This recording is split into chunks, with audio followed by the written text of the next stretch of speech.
Ny vory voalohany androany ireo mpanolotsaina ny commune tao amin'ny biraon'ny filan-kevitra munisipaly no nanatanterahana izany.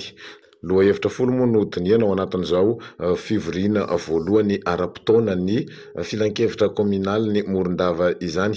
Isan'ny FDB ao anatin'izany loha hevitra izany no fijerena ny fitsipika anatiny, eo ihany koa ny fanavaozana ireo rafitra eo amin'ivon'ny mpanatanteraka eo anivon'ny commune ary fanaovana fitsirihana ireo fananany commune sy ny arabola, eo ihany koa ny fijerena ny anohizana ny asa amin'ny fanaovana ny hôtel de ville ary indrindra ihany koa ny fijerena ny drafitr'asa ao anatin'ny taona ho an'ny eo anivon'ny filan-kevitra sy eo anivon'ny mpanatanteraka. Tonga avokoa moa ireo mpanolotsaina ny commune 13 tamin'ity andro voalohany ity ary andrasana zany ny fehi-kevitra ivoaka ao aorianan'izao fivoriana voalohany mpanolotsaina ny commune eto anivon'ny commune Ambonivohitry Morondava izao.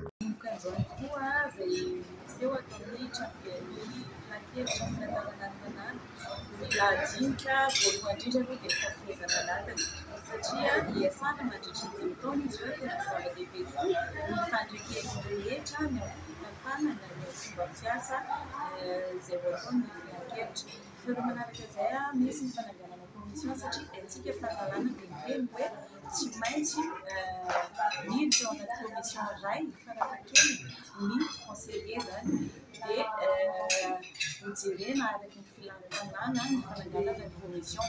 Eo ihany koa ny organigramme izay tsy azontsika idirana satria ny maire-ntsika izay anaty eto an-tanàna dia mila ny ekipa izay anatanteraka ny asa nampanatenen'ny vahoaka.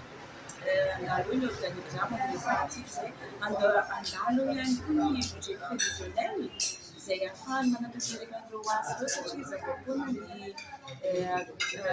programme tsy misy fanatanterahana azy dia andalo ihany koa ny budget prévisionnel zany.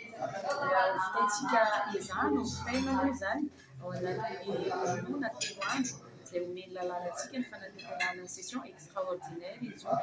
Dinihina atao anatin'ny session extraordinaire ihany koa ny fanatanterahana ny audit satria fantatsika fa Morondava tao anatin'ny mandat iray dia tsy misy maire voafidim-bahoaka.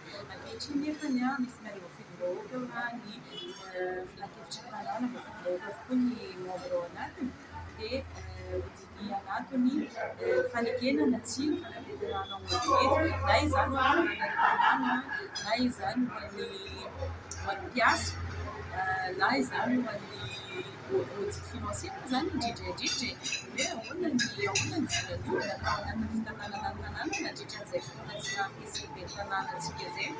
Izy io tena zava-dehibe ary mandeha mihitsy ny resaka tena tsy maintsy hiadiana hevitra lava tsy afaka mandray fepetra akamena zany fa tsy maintsy dinihana tsara izy io atao anatin'ny conseil. Misy ihany koa ny ino moa zany dia dinihana voalohany ny fandrafetana ny calendrier prévisionnel ny fivorian'ny mpanolotsaina ny tanàna satria ny maromaro ny lalàna efona ihany moa zany ny bazitsika dia hoe lalàna hoe afa misy izay session ordinaire tsy maintsy atao fanindihana budget ny voalohany ny deuxième trimestre ihany koa anatin'izay indroa no tsy maintsy miatrika fivoriana ara-potoana ny filan-kevitra ny tanàna.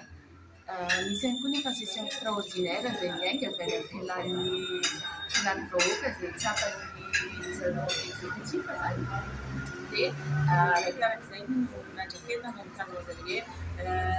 Fahatelo manaraka izay izay omeny lalàna antsika dia ny fandinihana ny budget tanterahana amin'ny volana roa. Ny fandinihana eto zany mba ahafahan'ny mpanolotsaina rehetra mandray antanana sy miomana ny amin'ny hevitra izay hoarosako anaty filan-kevitra ny tanàna momba ny budget io iasan'ny maire. Midinika izao dia hoe triennal izy misy programme anasan'ny maire zany izay hotanterahana dia hoarosony anay eo izy. Partilazay antsika vao midinika hoe aiza ho aiza ny fitantanana ny vola izy avy manao apetraka eo firy ny tanora anatanteraka izay programme asa mandritra ny 5 taona.